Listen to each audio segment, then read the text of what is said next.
SCP-813. Object Class, Keter. Special Containment Procedures. SCP-813 is housed at Site-117 and contained in a 2 cubic steel crate filled with an industrial foam. SCP-813 must be encased within this foam at all times and must not come into direct contact with the interior walls of the container. The crate is suspended by industrial-grade elastic supports and is not permitted within 3 m of any surface. Hosts of SCP-813-1 are to be held in separate standard humanoid containment cells. Each instance of SCP-813-1 should be removed from its host as quickly as reasonable.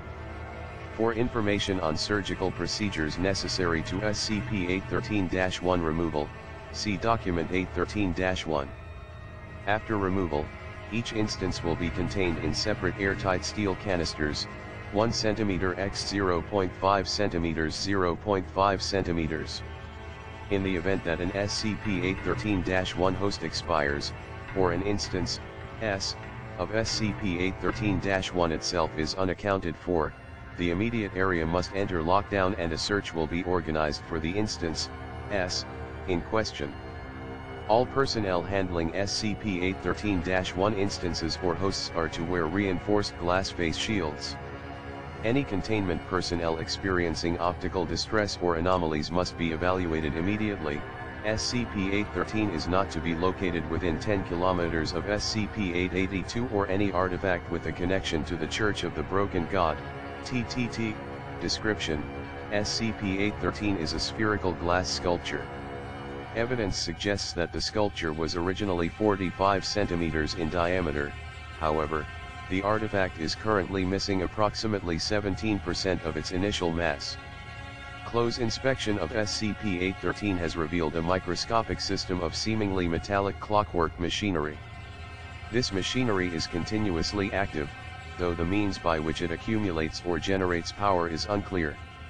The properties of the artifact, see below, have prevented more extensive inspection of the machinery, and spectroscopic analysis has proven inconclusive.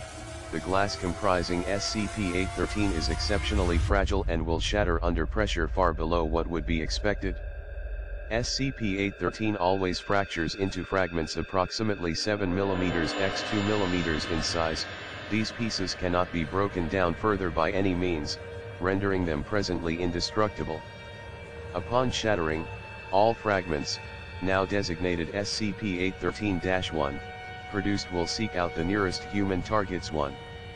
SCP-813-1 are capable of propelling themselves through unknown means, allowing them to leap at velocities up to 131 km per hour. Upon reaching its target, SCP-813-1 will invade the subject's eye and embed itself into the optic nerve. Regardless of the fragment's impact velocity, there will be no substantial damage to the eye or the rest of the body. The subject will suffer sharp pain and temporary blindness, which will dissipate within a few seconds. Following this, SCP-813-1 will extend several microscopic wires of an unidentified substance into the subject's brain. These effects produce no neurological or cognitive damage and are universally unnoticed by the subject. The host of SCP-813-1 will begin to display marked changes in behavior roughly 2 weeks after exposure. At this time, the subject will frequently cease their normal activity and stare motionlessly for several hours. These events cause the subject's pupils to dilate, and those in close proximity report subjective tinnitus, described as an electric hum.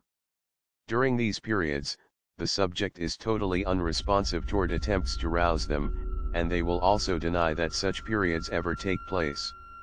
Over the next 3 to 4 months, these periods increase in length until they entirely comprise the subject's daily routine, and they will only deviate from this behavior for necessary nutrition and rest.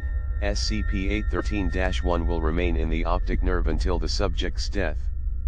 At this point, SCP-813-1 will withdraw its wires from the central nervous system and eject itself from the optic nerve towards the nearest human target and repeat the process.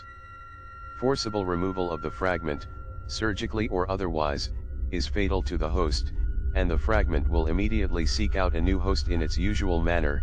Addendum 813-001, Item recovery and additional materials. SCP-813 was initially recovered from an armed convoy in Redacted operated by known members of the Church of the Broken God. The crate from which SCP-813 was recovered displayed anomalous properties causing the artifact to levitate in the center of the container. However, during the ensuing confrontation, the crate was damaged and SCP-813 was dropped from its suspended position. Cushioning inside the crate prevented the artifact from entirely shattering. However, what are believed to be bullet fragments generated by the conflict struck SCP-813 and dislodged several pieces of SCP-813-1. These promptly invaded a number of mobile task force operatives. SCP-813-1 instances do not appear to target church members. Following the event, SCP-813 was transported to site for analysis. No members of the church survived the incident. A fragment of paper, believed to be a handwritten letter, was recovered from the convoy.